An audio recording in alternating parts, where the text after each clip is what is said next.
Some pistols get bought, some get carried. But every once in a while, a pistol shows up that folks just can't shut up about. Good or bad, praise or a cussing, it don't matter. It's all anybody's jawing about at the range, on the forums, even at the diner over black coffee. And let me tell you, 2025's full of these kinds of irons. Some earned the talk because they flat out worked. Others got dragged through the mud for jamming, looking ugly, or costing more than a month's wages. But either way, everybody's talking. That's what makes this list different. I ain't here to tell you what's best. I'm here to lay out the 13 handguns that stirred up the most chatter this year. Some will make you nod, some will make you mad, and a couple of them might make you wonder why the hell they are even here. Love them or hate them, these are the pistols everyone's fighting over in 2025, and you're about to find out why.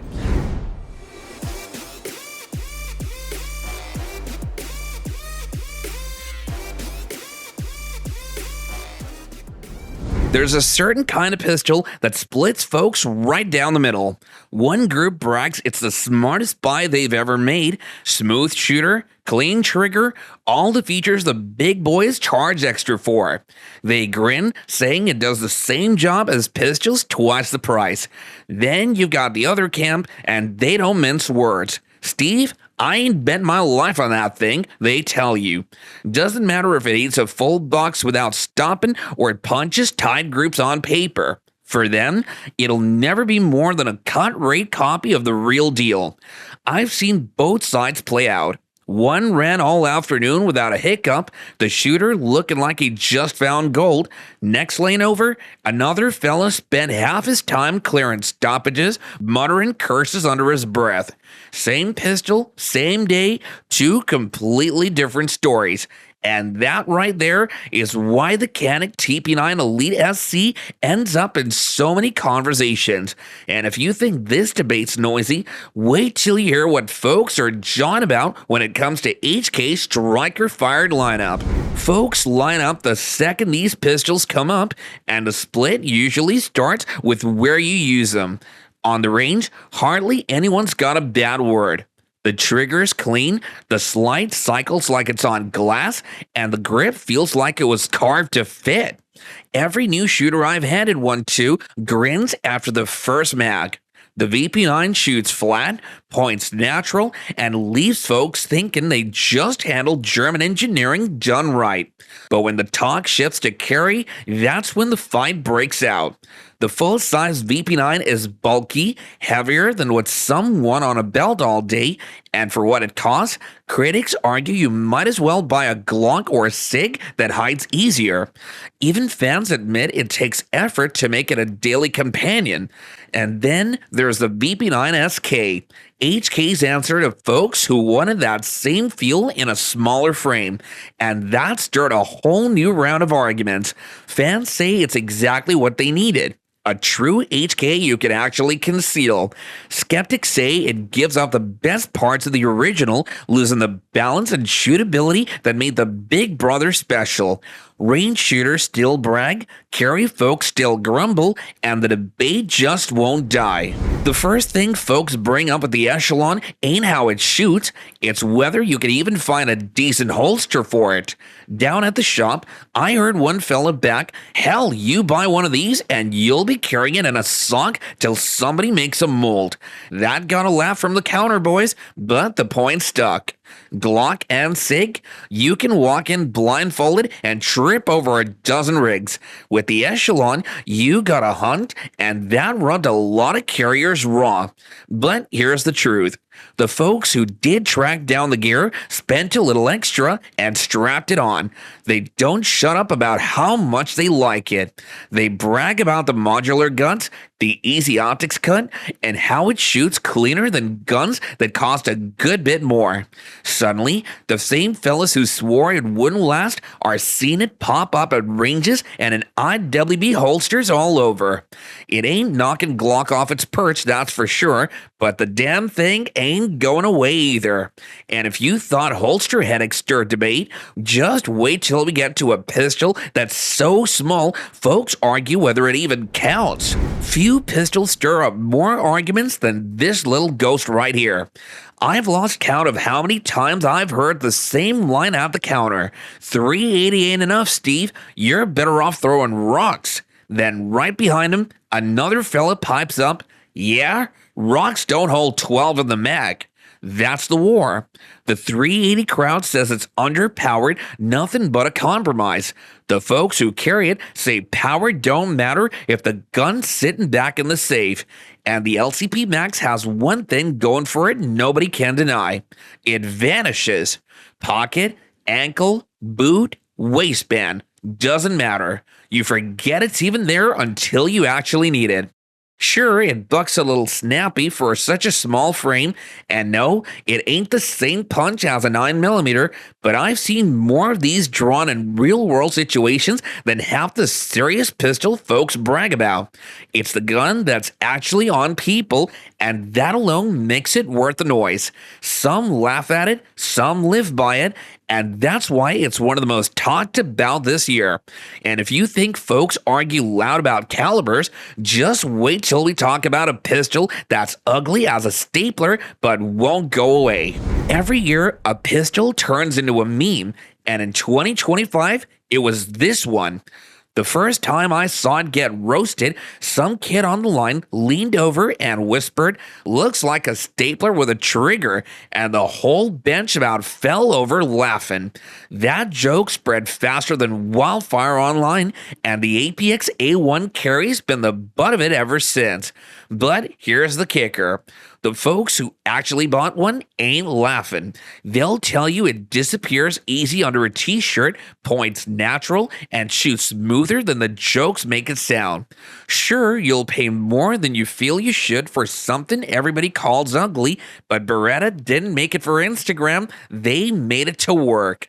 I watched one fella drag his through a summer of daily carry, sweat, dust, pocket lint, and it just kept on banging. Didn't win any beauty contests, but it never quit. And that's why it's still talked about. So people can laugh, meme, or mock all they want. The APX carry just keeps showing up. And if you think ugly guns stir debate, wait till you see what happens when Taurus throws their hat in the Micro 9 fight. Steve, you really trust a Taurus? That's the first thing I hear every damn time this pistol comes up, and I get it. For years, Taurus was the butt of every reliability joke from here to Amarillo. Folks swore they'd never hang their life on one. But the GX4, that's where the debate lit up. On one side, you got shooters nodding slow, saying, "About time Taurus made something that don't choke." They'll brag it runs clean, feels solid, and hides easier than a rattler in tall grass. Then you got the old guard leaning back, spitting, "Don't matter how good it feels, cheap is still cheap. You trust it with plinking? Fine. But trusting it with your hide? Not me." That's the split right there. Comfort and cost on one side, confidence and trust on the other, and the argument's still kicking hotter than a Brandon fire. I've watched GX4s run steady for hundreds of rounds, and I've watched others cough in the first box. Makes for one hell of a conversation, and that's why it won't leave the spotlight. And if that's fierce, just wait till we step into a pistol folks call the most comfortable carry gun out there. Every time this pistol comes up, folks split into two camps.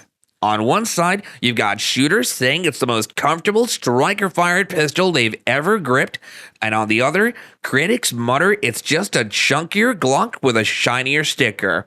Thing is, the PDP Compact didn't just live on marketing. Whole police departments started strapping it on. I remember talking to a deputy out west who swapped his Glock after 20 years, said the PDP's trigger felt cleaner, the grip texture locked his hands in, and when it came time to qualify, he shot tighter groups than he ever had before. That kind of endorsement ain't bought easy. But here's where the fight brews. Some shooters love that aggressive grip, swear it's like Velcro, keeps the gun planted no matter how sweaty your palms get. Others gripe and chews their hands raw after a couple of boxes. And the price sits higher than a Taurus or a Canic, lower than a Sig. Folks argue both ways. Some say it's the sweet spot, others call it overhyped for the money. Either way, the PDP Compact ain't just internet noise, it's out there on belts, in cruisers, and in conversations. And if you think debates over grip textures get heated, just wait till we move to a pistol folks call a cheap Glock with a foreign name. They call it the other Turkish pistol. Anytime this one shows up, somebody cracks the same joke. A Turkish Glock with a funny name. Canic already stole the spotlight years back, and most folks never thought SAR would step out from the shadow, but 2025 proved otherwise. I remember a buddy of mine walking into a shop looking for a beater range gun. He walked out with a SAR 9 Compact. Everyone ribbed him, laughing that he'd bought the knockoff's knockoff. Couple of weeks later, he brought it to the line. Trigger wasn't bad, recoil was softer than we figured, and that pistol ran box after box without a single hiccup. By the end of the day, the same guys who teased him were asking how much he paid, and when he told them, you could hear the silence. That's what makes it stick in conversations.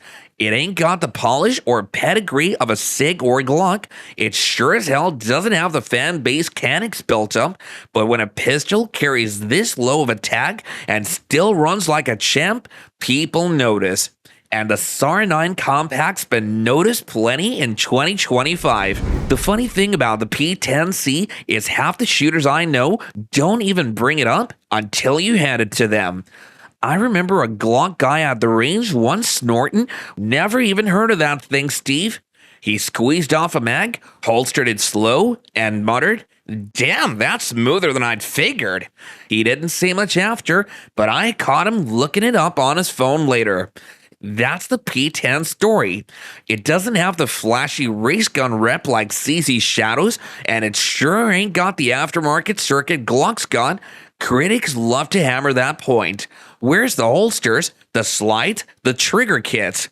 Fans just shrug and say it don't need them. Out of the box, it already runs clean, points natural, and packs a trigger most strikers would kill for.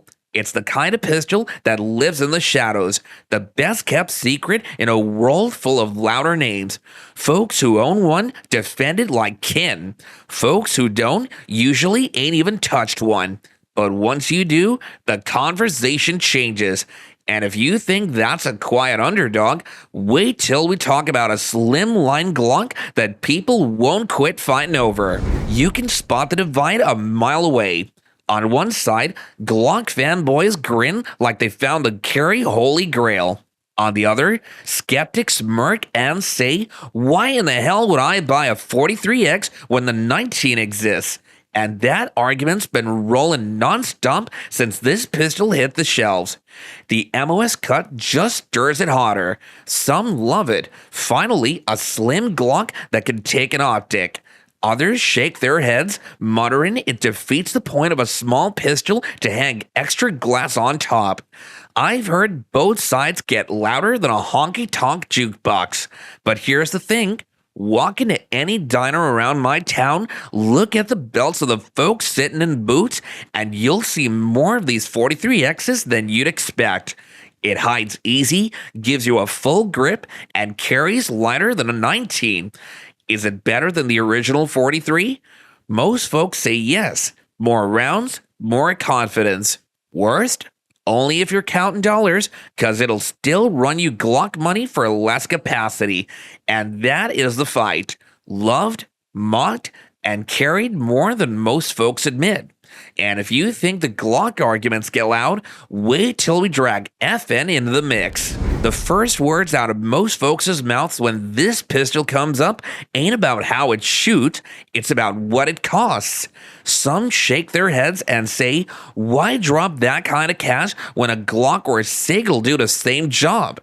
Others grin and tell you straight, You're buying more than a name, you're buying pedigree. And that's the pull of the FN 509 Compact MRD. It feels like a service gun trimmed down to fit a carry holster. Same tank-like build, same reputation for durability, just scaled to ride easier. Fans love that. They brag it shoots like a duty pistol that just happens to hide better. Critics mutter it's heavier than it needs to be, and that for the sticker price, you're basically hauling around bragging rights. I've seen it play out on the line plenty. Shooters who swore it was overpriced walked away frowning at their own targets. Tight groups, smooth recoil, steady as hell. And that's the bite. It's not about whether it works, it's about whether you think it's worth the ticket. And if you thought arguments about price get loud, just wait till we hit a pistol folks call the underdog that shocked them all. It ain't just a pistol, it's a conversation piece the second you say where it's from. Anything stamped made in Israel gets a certain respect over here. Folks talk about duty, grit, and the kind of engineering built for fighting, not show. And if you follow the last few years of politics, you know Israel's been a hot button. Even Trump stood loud with them, which only added fuel to the pride some shooters feel strapping a Masada on. Thing is, most folks expected nothing than another discount Glock. This insult gets thrown around every time. Cheaper copy, not worth trust. But here's the surprise. It runs. The trigger's cleaner than folks expected, recoil's easy to manage, and once you actually shoot one, the laughter dies down quick. I handed mine to a buddy who swore he'd never touch an off-brand striker. First mag, he smirked. Second mag, he started nodding, and by the third, he was asking what it cost. That's the Masada's trick.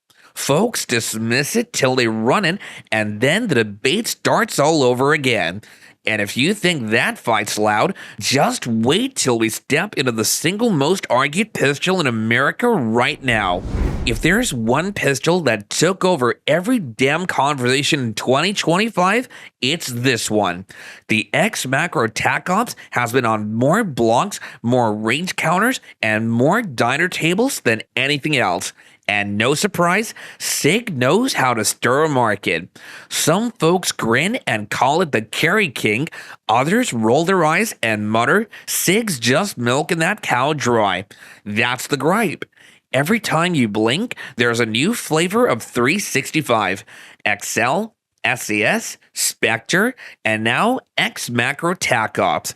Fans say it's innovation, slim frame, full capacity, extended controls, optics ready right out of the box.